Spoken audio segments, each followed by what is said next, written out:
What if we no longer have social media, but instead we have anti-social media? Because of the algorithm responding to us clicking on what shocks us the most, we've all fallen into social media becoming a force for increasing our feelings of being antisocial. What do we do about that when it comes time to IRL, in real life, put ourselves out in a bigger way, right? Put ourselves out there, promote, connect, and make big shift happen when our minds have been full of so much drama, destruction, and craziness because of the almighty algorithm. Let's talk about it. I'm Sensei Victoria Whitfield from strategicmeditation.com. I'm a strategic coach, a business coach, and a Reiki master teacher and meditation teacher. I help empaths that are self-employed to increase their energy so they can increase their income and positive impact in the world. If that speaks to you, go ahead and hit that subscribe button. Make sure you tap the bell so you get the notifications first every time we put out a new episode of this video series, which I post every week, called The Love Letters. And if you go back on my YouTube, you'll see I've been doing this for well over a decade. This is how I continue to put more love out into the world and be a force for positive change. This video is my third episode exploring Chapter 5 of Outwitting the Devil, The Secrets to Freedom and Success by Napoleon Hill. This is the sequel to his famous book, Think and Grow Rich, released 70 years posthumously. And it's all about self-sabotage, how we get in our own way. Written back in 1938, it's incredibly relevant now, where we all have the angel and the devil on our shoulder. This book is him interviewing the devil on his own shoulder, the part of him that says, no, you can't, don't even think about it, you're gonna fail anyway. Getting into that dark side, that shadow side, and getting all of the secrets out to make sure that it never has power over him or anyone else who reads this book ever again. And so in chapter 5, what I was inspired to speak on today is how social media is anti-social now. So the way that the algorithm works, so the algorithm is the code and the program running behind what is recommended, right? Comes up for you in your news feed or in your ads or the pop-ups, right? Or all of the adjacent or next posts and videos. That program running in the background, that algorithm, is driven by limbic system activation. So a little bit of neuroscience for you. The limbic system of the brain is what is responsible for our most dramatic and shocked reactions. So it's usually around sex, drugs, death, right? Of the like, oh my gosh, the drama, the oh my goodness. Part of the brain is the limbic system. It is the most emotional. And so the algorithm has been coded to respond to whatever ignites your unique limbic system on whatever device or an app platform that you're tapping on. So 9 times out of 10, consumer science has shown us that when we are interacting with apps, we will click on the thing that is the most stimulating. Ooh, I have to know more. And if you really deep dive into thumbnail science as well, like not thumbnail, but like YouTube thumbnail science, it's wide eyes, open mouths, and like the face. The more that you can show in your thumbnail a shocked face, like the more someone naturally, because of consumer science, algorithmic studies, and in neuroscience, the way that the brain is stimulated, it's by seeing shock, initiates shock and curiosity, which is going to cause people to click through. So a little bit of hack there so that you know, for all of the dark empaths out there, to reference our last episode on the dark empath manipulation, for all of those out there that are trying to hook you into consuming information that you didn't really need to know or don't really care about, the more that they can shock you, the more it's going to increase your click-through rate, which, by the way, will produce their pay-per-click, so they'll get paid by advertising on the back end. All of this is neuroscience. And so what happens then when we find ourselves having more anxiety, IRL, in real life, about interacting with people, about going back to networking in person, right? Or going for the job interview, or going out on the date with the person, or actually calling them on the phone versus texting and hiding behind the screen. What do we do when our relationship with our devices increases our generalized social anxiety? I would call that anti-social media, where the algorithm is driving us to think that the world is on fire, everyone hates you, or everyone has huge boobs and is ultra skinny and has huge muscles and a chiseled chin, thanks, it's like Instagram, right? Or everyone knows the language of TikTok. It is not English. There is a whole nother language that is only on TikTok. It's not on any other platform, and it's not in real life. It is TikTok language, right? The algorithm can cause us to create a whole tunneled version of the world that makes it tight and anxious. Imagining going out in real life, having a real job, interacting with real people, even breathing real air out in, I'll never forget, during the pandemic, I was hiking in the middle of the forest. I was the only person there, and I only saw one person after hours of hiking for miles, and they had a mask on. Now, I'm not anti-mask, but who are they going to catch COVID from? A tree? And who are they going to give it to? A bird? That was, again, an example of anti-social media. How the information that we're taking in, because it is coded to respond to drama.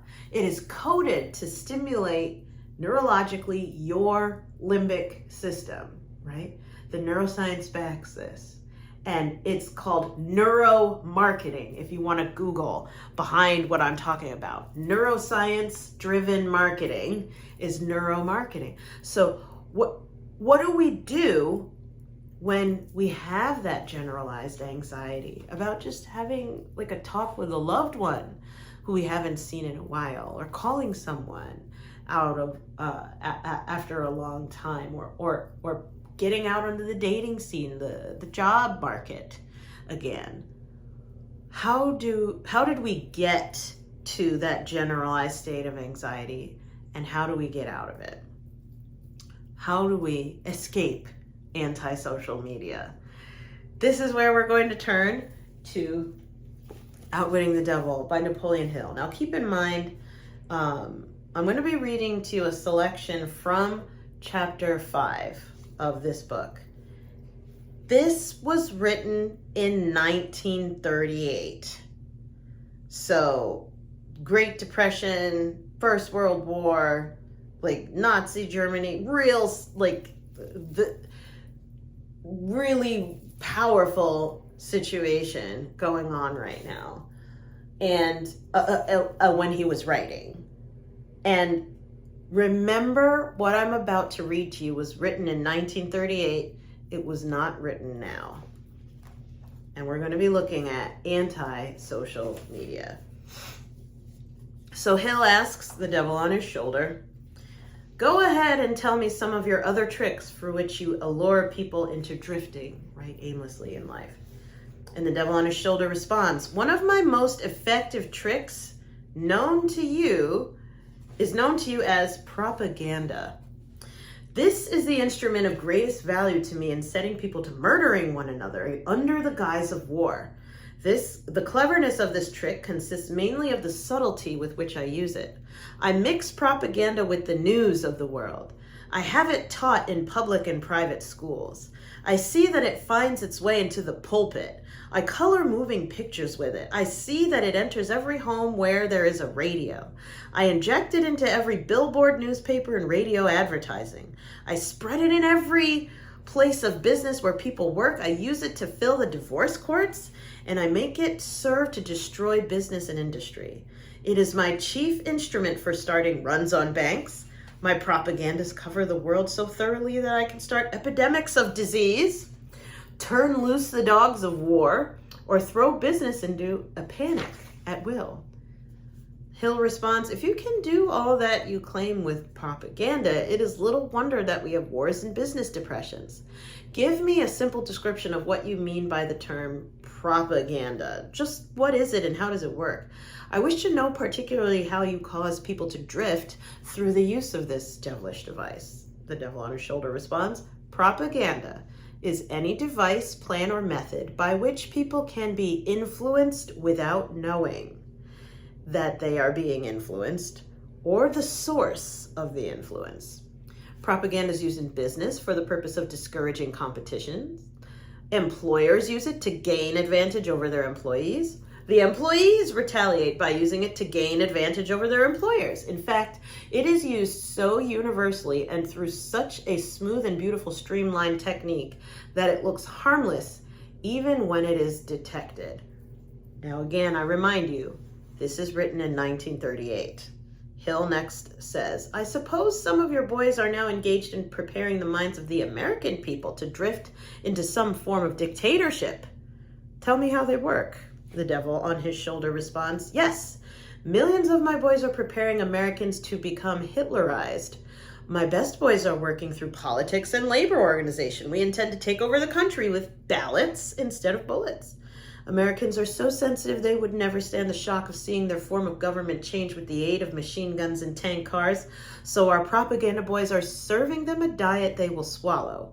By stirring up strife between employers and employees and turning the government against business and industry. When propaganda has done its work thoroughly, one of my boys will move in as dictator and the 9 old men on your Supreme Court with their silly notions of the Constitution will move out. Everyone will be given a job or fed from the government treasury. When men's bellies are filled, they drift freely with one who does the filling. Hungry men get out from under control.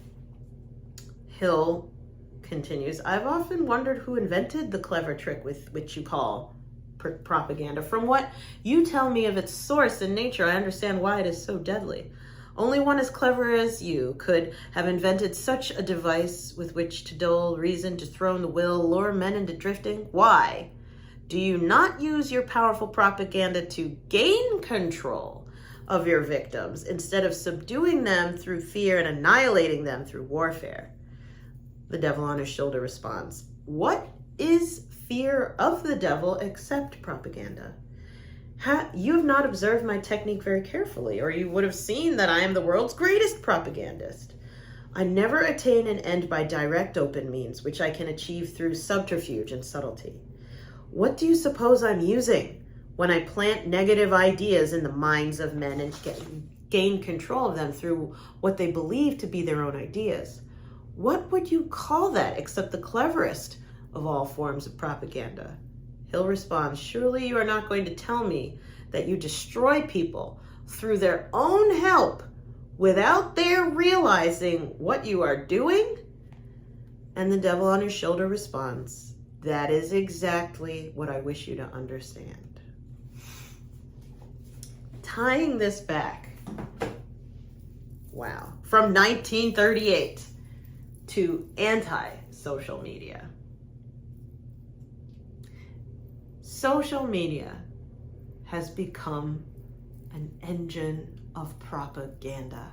because of the way that they have coded the algorithm to respond to the fear part of the brain, right? The limbic system. So have you ever wondered how come you feel generalized anxiety overall, just more anxious, more worrisome about the future, more regretful about the past, more fearful overall? Where is that coming from? It's coming from the anti-social media, because it has become a surround sound propaganda machine. Be kind to yourself. You as an empath, right, an emotional sponge, are surrounded by shock and emotion and drama and catastrophe just by exposing yourself to social media or any kind of media at this point. And it's resulting in you increasing your anxiety and it's become antisocial, right? It's fueling more antisocial behavior of generalized anxiety, fear, imposter syndrome, insecurity, expecting, being on the lookout for negativity, constantly waiting for the shoe to drop, right? Holding your breath, wanting to run away and avoid it all. This is all antisocial behavior, and it is not supportive of you being the best version of yourself, you making a positive impact, and you receiving all of the good that is out there in this world. Remember, the algorithm turns all of reality into a tunneled version of it, where it's only the most dramatic, right? They call this an echo chamber, where we have tunnel vision due to the algorithm. Break out of that tunnel. Break out of that shell.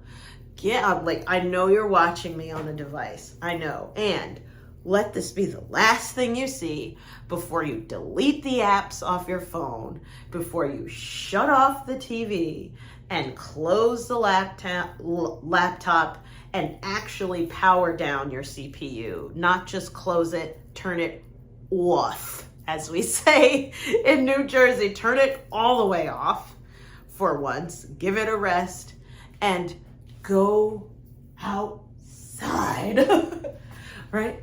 Go call someone.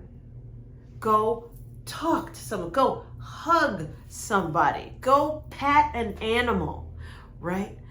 Go share some soup at a local soup kitchen. Invite people over for dinner instead of scrolling through Netflix or scrolling through TikTok. If you're lonely, you're not gonna find people stuck inside of your algorithm. You gotta come out of your shell, just like a turtle, and expose yourself to your life here in reality, as opposed to digital reality. It's antisocial.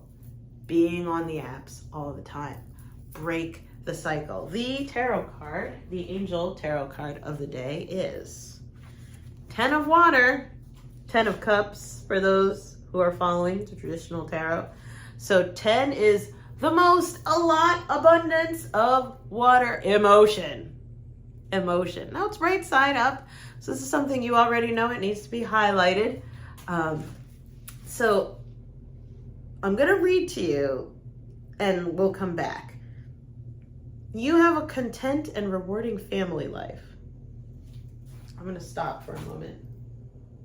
Coming back. I'm going to read to you. And this is affirming what you're missing out on because of anti-social media, because of this propaganda machine brainwashing all of us in surround sound, all the media, even on billboards as you drive down the street, right? Even in passing conversations with people just reporting on what they saw. This, what I'm about to read to you, is what we are missing out on because of the anti-social media. Unpause. You have a content and rewarding family life, and there's great harmony among those around you. Your relationships, yours, are strong and trustworthy. You feel blessed and loved. Your needs, both material and emotional, are all met. Your relationships with your family and friends are genuine. Peace, joy, and unconditional love surround you. Additional meanings of this card: happy marriages, positive relationships with children, security, taking care of family members. Wake up. This is about wake up. Come out of the digital fog. Pull the matrix cable out of the back of your head and throw it out, Neo. Come back to reality where all is well. Even if your family is crazy, you are still blessed to have one. You're still blessed, no matter what's going on, to be alive, breathing, and watching this in general. Like, if you can see this video, you are in the top 1% of the world population of wealth. So don't even act like you don't have it going on. Sorry, right? You are far above poverty, powerlessness, victimization. You have so much more. Come out of anti-social media into your reality and savor the goodness. Savor the people, right? Look at them clinking their cups together, right? Look at them swimming together. The kids having fun. Everyone's together, right? Open your heart and mind. With that, this is mental and emotional issues that are causing us to distort our understanding of reality. And we've got to fight mental fire with fire. And that is the fire of meditation. So meditation is an exercise that we do on a regular basis to condition our mental fitness. And I teach strategic meditation, which is meditation done first before a targeted action is taken. It is using meditation strategically to topple an obstacle, to move things out of the way. Using it as a tool, meditation, not just for recreational purposes and fun, but we can use it to actually bust through any blockages that we have when we use it strategically. Go ahead to bevisionarymovement.com, all one word, bevisionarymovement.com, to log on to our member platform. Go to the tagged post for the meditation tracker of the month. This is the one from August of 2025, which is the filming of this video. And we're going to do the strategic meditation of the day to clear this generalized anxiety and anti-social media infection of our minds and hearts. And the one that we're going to use is, you're going to type it in the search bar at the top of your app or the top of your screen. If you don't have an account yet, you can do a 7-day free trial so that you can do this meditation. It's really important. Type in self-love, self-exploration. Go ahead and type that in, do the search at the top of the screen. Self-love, self-exploration, strategic meditation. It is 24 minutes. So this strategic meditation, we're going to bring this issue of being infected by anti-social media. If you have generalized social anxiety, it's because you have been thoroughly propagandized, radicalized away from your real life, your real self, your core energy. It's time to get that back. Do the self-love, self-exploration meditation with that awareness of that block of anxiety, and use it to return back to your true reality, right? Of where you are blessed, you are loved, You are supplied. All your needs are taken care of. There is so much harmony and joy and peace around you. Return to yourself with today's strategic meditation. All right, if you want to take that action step of the day. So if you made it to the end of today's video, thank you for joining in. Comment below. I want to hear what you think about this. Has social media become anti-social media? Do you see more propaganda out there? Like what have you been recognizing? By the way, no judgment, and this is also not about telling other people what to think. Share your experience. Don't tell other people what's true. Every unique individual has got to determine that for themselves. So don't try and propagandize other people. Just share your own experience in the comments below. Go ahead and type that in. We would love to hear that. And if you have more questions about this topic for yourself, you want to dive deep into your unique situation, I'm happy to help. Let's set up a private session where we can talk. Go to talkwithvictoria.com or send me a text at 732-903-8573 so we can set up a time to meet. Looking forward to speaking with you and supporting you in your journey in life and business. So remember, don't forget to glow as you grow. With that, big hugs and love. We'll see you in the next one. Bye for now.